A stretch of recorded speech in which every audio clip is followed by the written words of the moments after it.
Let's go live to Midland County. Governor Whitmer is giving an update on the flooding in Midland. Another packed news day because obviously we've got historic flooding here. I just finished an aerial tour of the impacted areas. And what I can tell you is what you already know, you've seen from the pictures, it's devastating. We know that this water is incredibly damaging. It has meant the evacuation of thousands. And I can tell you, even in the hardest hit spots, there are sources of inspiration here in this building as you talk to the incredible volunteers and people of the Midland community. So experts are describing this as a 500-year event. It's going to have a major impact on this community and on our state for the time to come, and that's why we are going to be very aggressive about getting help from our federal partners. I've been speaking with the federal government, and they know that we'll be formally asking FEMA for support, and I'll have more to share on that soon. So I want to reiterate, and I feel like I've said this a lot over the last 10 weeks, but this is an event unlike anything we've seen before.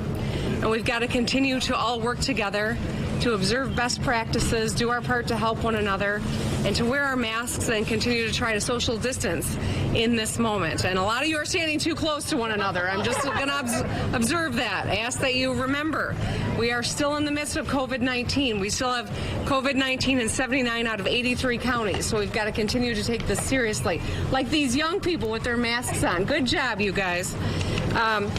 Our first responders and local emergency response officials and members of the Michigan National Guard and the Michigan State Police have been working through the night to help people get to shelter. I had a chance to talk with a few people downstairs who are sheltering here.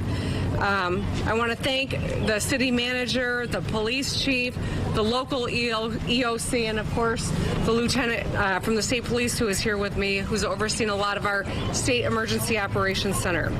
I want to thank all of these people for their hard work and the incredible volunteers who have brought food and supplies to help their fellow residents.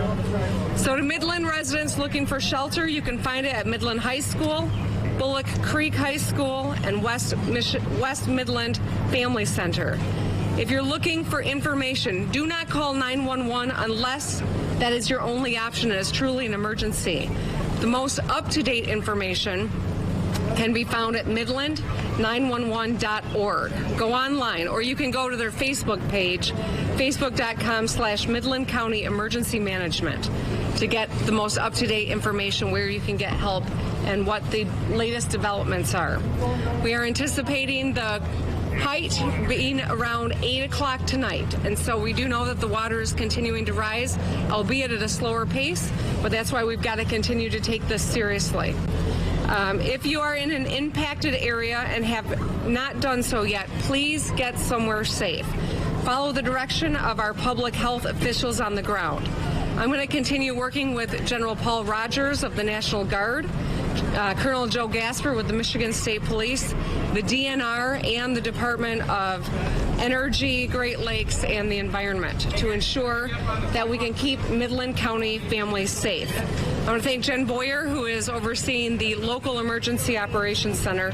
They've got an incredible operation that has come together.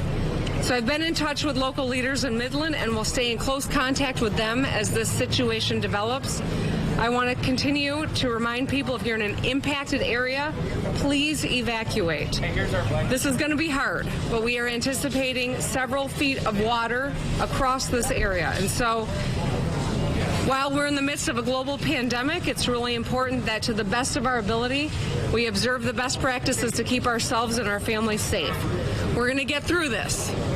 It is a tough time, to be sure, but we are going to get through this. We know that tough times don't last, but tough people do. We have seen a community come together, and we're going to continue to do that until we get through this crisis. Stay informed and stay safe. With that, I'm happy to open it up for a few questions. Yes. Governor, what's your reaction to the federal government? They knew this was an issue. They revoked licenses. There wasn't much oversight. Should the public have known this was an issue?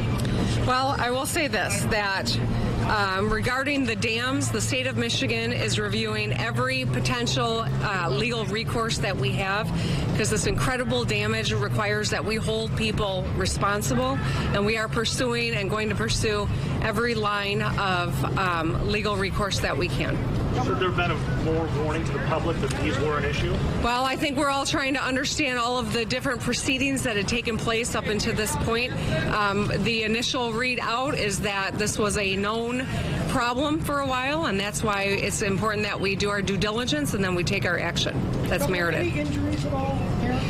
At this juncture, there have been no reports of casualties, which is a pretty amazing thing, and it speaks to how seriously the people of this community took this, how many times flooding has been an issue and people know what to do. It also speaks to the local emergency operations center and the local leadership, and we are working arm in arm to make sure that we continue to keep people safe. If that changes, we'll share that information as it becomes available, but at this juncture, we're very pleased to see a 10,000 person evacuation that has, I think, gone as well as something like this can go. And so it's a tribute to the local leadership, and we want to acknowledge that. And to all the people of this great community doing their part. Yes? Governor, the president has threatened to pull funding from the state of Michigan and Nevada over the absentee ballot question. Can you give us a sense of your thinking about his hostility to the idea of mail-in voting, of absentee ballot, and the idea that he would take money given to the state for the COVID crisis away? Well, I'll just say this, for 10 weeks we have been in the midst of battling COVID-19. The people of this great state have done their part, and we have seen our numbers flatten. We're not out of the woods yet, but it's taken a lot of sacrifice, and it has not been easy. On top of this 100-year event, we have a 500-year event in a flood that has absolutely devastated a lot of families, a lot of community, a lot of parts of this community. To see Twitter this morning and to see rhetoric like that is disheartening, because I think it first shows you that there maybe was a lack of understanding of what the Secretary of State was doing. She said we're going to mail applications, not mail ballots, mail applications. And I would appreciate any federal partnership that wants to stay focused on solving problems and not get into politics. We got to take politics out of this crisis moment. And remember, we're all Americans. We are all fighting for our lives here and for our economy, and we all got to get this right and remember that one another is not the enemy. The enemy is a virus, and in this case, the enemy is also a flood, and we've all got to pitch in and get this right on behalf of the people that we're fortunate enough to represent. Governor, what's the status of... Do I hear an amen, Congressman? Yeah! All right. Congressman Molinar, a great advocate for this community. All right, other questions? Are you Oh, Kathy. Sorry, and then I'll come to you. Governor, what's the status of the Sanford Dam? Is it just spilling over at this point, or has it been... I'm going to let the lieutenant answer that. Are you prepared to talk about the Sanford Dam? I am not. Okay. Can someone from the local... Can we get an update on the Sanford Dam? Okay. City manager. Thank you. Thank you, Governor. The Sanford Dam at this point in time is overflowing. The majority of it, probably 60 to 80% of that, has actually been overtopped. It's not entirely clear what the structure is below the water surface. The Michigan State Police have been helping us. They have a helicopter that is out that is constantly filming the river, as well as all of the dams and the structures along it. It continues to show a significant amount of overflow over that dam coming down the river towards the city here. We don't know, quite frankly, whether the entire structure is gone or only portions of it are gone beneath that water flow at this point in time, but it is, and it will continue to release a significant amount of water from the lake behind it. Could it get much worse if the structure does? I want to take over your conference here. Could it get worse? Yes. If the entire structure were to go and the water were to come in a very significant, serious, immediate impact, there would be a much higher surge that would come down the river, and that could raise the level much more quickly than what we're seeing right at the moment. So it is a danger, yes. And I'm going to get out and give it back to you. Talk about the danger that Dow Chemical may pose to the flood. I've been in regular communication with the leadership at Dow. I know that they've got extensive flood plans that they started executing in terms of shutting down the plant early yesterday. And I know that at this juncture, they believe that all of these precautions have paid off. But of course, we're still watching because this water is going to continue to rise until about 8 o'clock tonight is what the experts on the ground are predicting. And so should that change, we'll make sure to share information as quickly as it's available. But at this juncture, the plan is working and that they've been able to save any real damage from happening. Yes. Are you calling on the president to come see this disaster firsthand as he works to make decisions on the system? Well, I've been in regular communication with the federal government, and I will continue to do so. My hope is that the ordinary red tape and things that need to be done in a situation like this, perhaps we can cut through it because of COVID-19 has got so many FEMA needs, and so perhaps we can move this through a little quicker. That's going to be my pitch to FEMA when I talk to them this afternoon after surveying the damage and being able to give a firsthand account of what's happening. It's my hope that they'll be able to move quickly and stop some of the red tape. I know that the president is scheduled to come to Michigan tomorrow.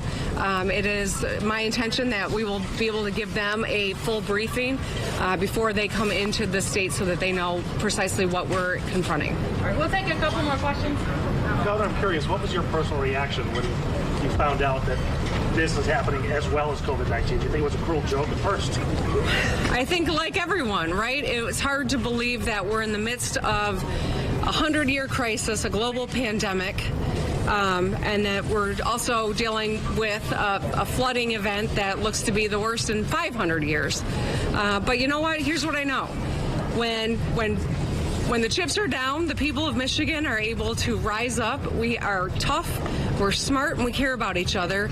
And so long as that guides our actions, we're going to get through this, and we're going to get through it together.